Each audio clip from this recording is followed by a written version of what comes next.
कहानी। अब से 35 बरस पहले मुल्तान में रहने वाले मुख्तार अहमद का निकाह शाहीन से हुआ था।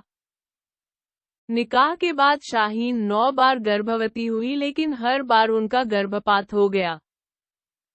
हर गर्भपात के साथ शाहीन अपना मानसिक संतुलन खोती जा रही थी, लेकिन बिगड़ती मानसिक सेहत के साथ मुख्तार ने अपनी बेगम का ज्यादा से ज्यादा ध्यान रखना शुरू कर दिया। धीरे धीरे शाहीन की हालत इतनी खराब हो गई कि मुख्तार को अपनी नौकरी छोड़नी पड़ी, घर छोड़ना पड़ा। मगर उन्होंने इस सब के बावजूद अपनी बेगम का साथ नहीं छोड़ा। फिलहाल शाहीन की हालत इतनी खराब हो चुकी है कि वे एक पल भी अकेले नहीं रह सकती। मुख्तार कहते हैं, कम ज्यादा दुख सुख तो जिंदगी में आते ही रहते हैं, लेकिन ऐसा नहीं होता कि जरा की तकलीफ आई और बीवी को छोड़ दिया।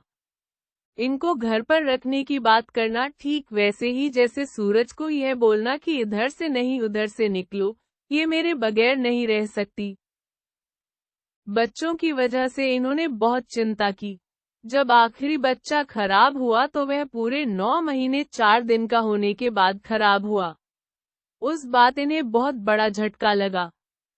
हमारा कहना यह मानती थी, हम इनका कहना मानते थे और फिर हमारे बीच प्यार हो गया। यहाँ शादी करने के बाद हम कराची चले गए थे। वर्कशॉप के जरिए हम सही कमाते थे, लेकिन जब यह बीमार हुई तो काम छोड़ना पड़ा। सारा दिन इन्हीं का ख्याल रखना पड़ता।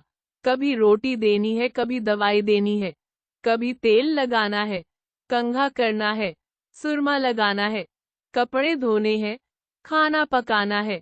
हम तो मर्द की जगह औरत बन गए, खिदमत करने वाली।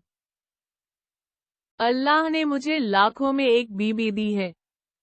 अक्सर ऐसा होता है कि पति या पत्नी की हालत खराब होने पर सगे संबंधी दूसरी शादी करने की सलाह देते हैं। मुख्तार अहमद को भी ऐसे ही सुझावों से दो चार होना पड़ा। वे कहते हैं, मेरे माता पिता, दोस्त, यार और रिश्तेदार कहते थे कि कहीं और शादी कर लो, लेकिन अल्लाह ने मुझे लाखों में एक बीवी दी है।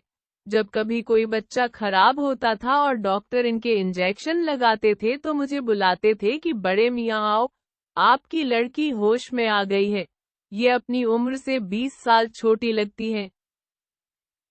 दुश्वारियों से भरी जिंदगी। शाहीन का ख्याल रखते हुए मुख्तार अहमद को तमाम दुश्वारियों का सामना करना पड़ा है, और मुख्तार की जिंदगी में दुश्वारियों का सिलसिला जारी है। लेकिन शाहीन के साथ इश्क की लौ आज भी मुख्तार की आंखों में चमक बनाए हुए है। मुख्तार बताते हैं, हम गाय भैंसों वाली जगह पर रहते हैं, उसके अंदर ही एक कमरा है। 1 साल पहले उसकी छत गिर गई तो फिलहाल हम बाहर सोते हैं।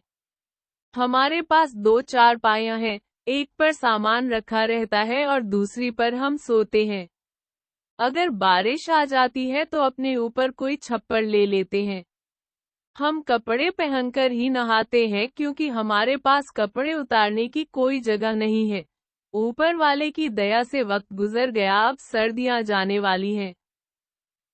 इनकी तबीयत कब खराब हो जाए पता नहीं चलता, इसलिए इनके साथ रहना हमारी मजबूरी भी है और रोजगार भी चल रहा है। नाश्ता करने के बाद हम दोपहर 11-12 बजे के आसपास निकलते हैं, फिर होटल में एक प्लेट ली और दोनों ने गुजारा कर लिया।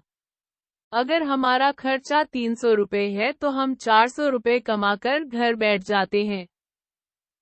कई बार लोग इन्हें साथ में देखते हैं तो उन्हें लगता है साथ क्यों लेकर आया हूँ। जो कम पढ़े लिखे होते हैं वो सोचते हैं कि यह बीमार है, वो इनके साथ बैठने से इनकार कर देते हैं। वही जो पढ़े लिखे लोग हैं वो इनसे मोहब्बत करते हैं। मेरी कोशिश है कि जिंदगी कुछ और बेहतर हो जाए। यह छत डल जाएगी तो इसको सुकून मिलेगा। अगर यह खुश नहीं रहेंगी तो हम भी खुश नहीं रहेंगे। जब ये मेरा हमसफर है तो क्या बात है।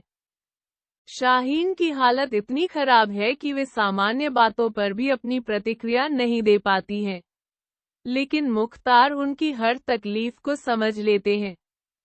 BBC हिंदी के एंड्रॉयड ऐप